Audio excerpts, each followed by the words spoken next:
রোজকার রান্নার থেকে আজকের রেসিপি কাজলি মাছের ঝোল। আজ রান্না করব কাজলি মাছের ঝোল। এই যে কাজলি মাছ, আমাদের এখানে এই মাছগুলিকে কাজলি মাছ বলে।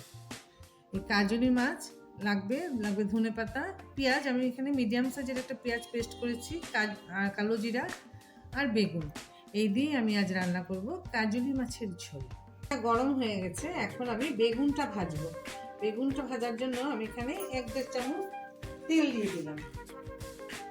দিয়ে আমি বেগুনগুলিকে একটু লাল লাল করে ভেজে নিই।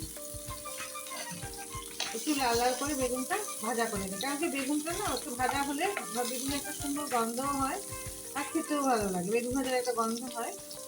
যে বেগুনটা ভাজা ভাজা হয়ে গেছে, এখন আমি বেগুনগুলি উঠিয়ে নিলাম।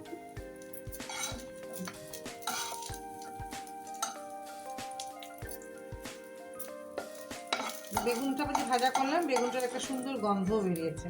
এর জন্য বেগুনটা না আমি এরকম ভাজা করে দিই, বা সাঁতলানোতেও দেওয়া যায়, কিন্তু আমি ভাজাটাই করলে আমার বেশি ভালো লাগে। এখন আমি রান্নার জন্য তেল দিয়ে দিব।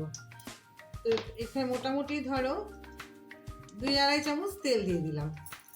এখন আমি ফোড়নে দিয়ে দিব সামান্য কালো জিরা, 1/2 চামচেরও কম কালো জিরা কম। আর দিয়ে দিব এখন আমি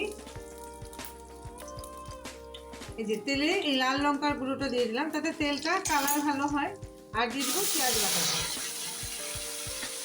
আর দিব 1/2 চামচ আন্দাজ মতো হলুদ, আর দিয়ে দিব লবণ, স্বাদ অনুযায়ী যে যেমন স্বাদ খায় সেইভাবে লবণ দিয়ে আমি মশলাটা একটু ভালো করে একটু সাঁতলে নিই। এই যে মশলাটা আমার হাফ সাঁতলানো হয়েছে, মানে আধা কষা কষা হয়েছে আর কি, জলটা টেনেছে।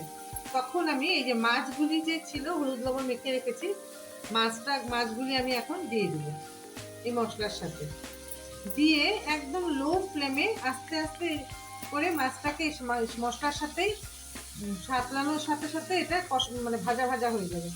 আর কম হিটের জন্য দিব, মাছের মধ্যে একটা জলাজ ভাব থাকে, এটা টেনে যাবে, মাছগুলিও ভাজা ভাজা হয়ে যাবে। তো এখন আমি মাছগুলি এইভাবে রেখে লো ফ্লেমে ততক্ষণ রাখবো যতক্ষণ পুরো ড্রাই না হয়ে যায়। মাছগুলি এক পিস ভাজা ভাজা হওয়া পর্যন্ত আমি এইভাবে লো ফ্লেমে রেখে দেবো।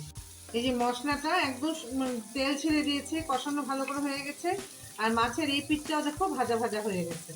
তা এখন আমি তাতে দিয়ে দিব ওই যে বেগুন ভাজা করে রেখেছিলাম, যে বেগুনগুলিও দিয়ে দিলাম। দিয়ে আমি তাতে আন্দাজ মতন জলটা দিয়ে দিব ঝোলের জন্য। নাড়লাম না, কারণ এখন নাড়তে গেলে না ভেঙে যাবে নিশ্চিত, পাতলা পাতলা না। ধরো আমি এখানে 1 গ্লাসের মতন জল দিয়ে দিলাম। জল দিয়ে মিডিয়াম আছে এটাকে মাছ তরকারিটা হতে দিয়ে ভালো করে ফুটুক। তারপরে আমি ধনেপাতা দিয়ে নামিয়ে নেব, তবেই আমাদের হয়ে যাবে কাজলি মাছের ঝোল। এখন আমি মিডিয়াম আছে এটাকে 3-4 মিনিট ভালো করে তরকারিটা হতে দিই। এই যে কিনারে কিনারে তেল এসে গেছে, আমি 4-5 মিনিট ভালো করে ওটাকে ফুটিয়ে নিয়েছি। তা এখন আমি তাতে একটু বেশি করে ধনেপাতা দিয়ে রেখে গ্যাসটা অফ করে দেব। এই আমাদের হয়ে গেল কাজলি মাছের ঝোল, একদম হেভি টেস্টি হবে। তা আমি এখন গ্যাসটা অফ করে দিই।